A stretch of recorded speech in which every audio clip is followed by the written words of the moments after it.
Hey guys, this is Zen from Team Sharkbait, and I'm going to be profiling, as you see in the movie title, my Traptrix. It's going to be a pretty consistent deck in January 2014 format. It's going to be one of those rogue matchups that not a lot of people side for, so you can see it at regional level. Start off the profile, 13 monster count, pretty low, but it works. 3 Mermello, it's a +1, and it negs your opponent on special summon, so nets you card advantage whenever it's summoned. So generally good card. Out of 3, must. 2 Traptrix. It's an 1800, and you can activate trap holes from hand, and they can't be negated. It's really good at 2, consistent. That's it for the Traptrix monsters. We'll play the plant one. We're waiting for the new plant to come out. I'm not sure when, but it's coming. Beatron.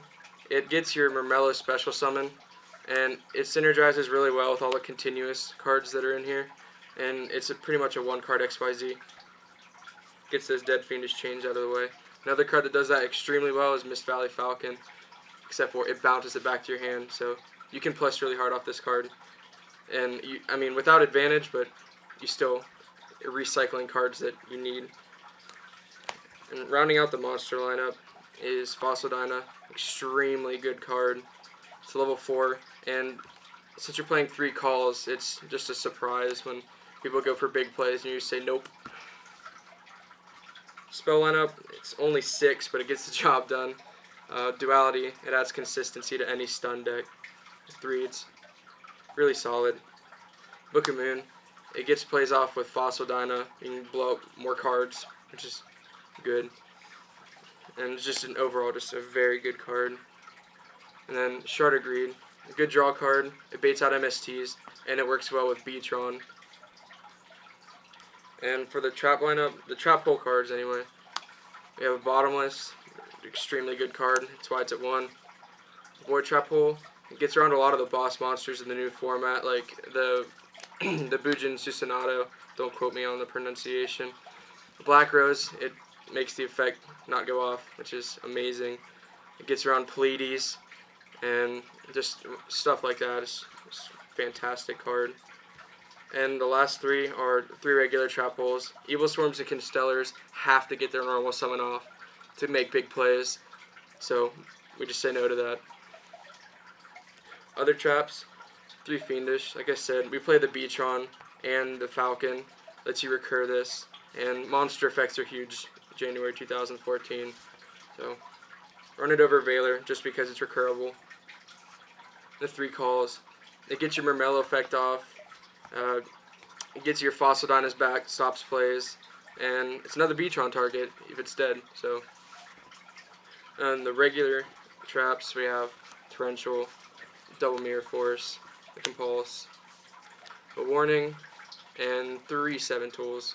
We play the 7 tools over Bribe because spell cards don't really hurt this deck that much. They're going to Dark Hole 1 or 2 monsters at the most, so traps definitely hurt more. That's it for the main deck. The extra deck is pretty generic. It's most rank 4s, and we play the Alucard just in case we get Encored. And there's room in the extra deck, so why not?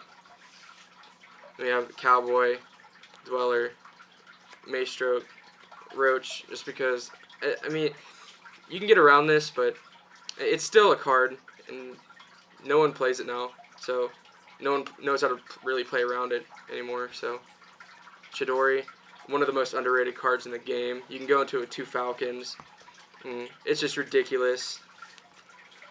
Direwolf, Black Ship, Marrowgeist.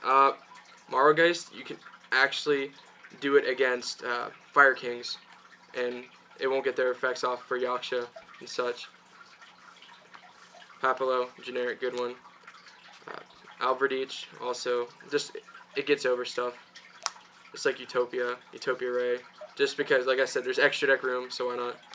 Pearl, and Ouroboros, because this card is just generally amazing. And just in case you have the 3 level 4s on board. Side deck, DD Crow. The worst matchup for this deck is Fire Kings, so you have to main hate for that. And with all the with Generation Shift being added to Fire Kings, this card's getting better for that matchup, and Tenki going to 3. It hurts all the main cards, and it only conflicts with your Mermello. So, good card. Macro, really good card. Like I said, Fire Kings, that's the bane. Soul Drain, Mermails, definitely going to be a deck. Fire Kings, can't have enough hate. Boojins are definitely going to be a deck also, and this is the card. For the Evil Swarm matchup, and Rogue matchups that don't run rank 3s, the Encore. Zombie World. Frog Monarchs are always a consistent deck, so it stops that. It stops Karker Geargia from the OTK, and it screws over Boojin too, which at the end of the format, Boojins are going to be huge. And then triple MST to finish out the side, just in case you face heavy back row, like Evil Swarms, mirror match somehow. And that's the side. Overall, the deck's really solid and consistent. It's got good answers to all the main decks right now. So that's the profile.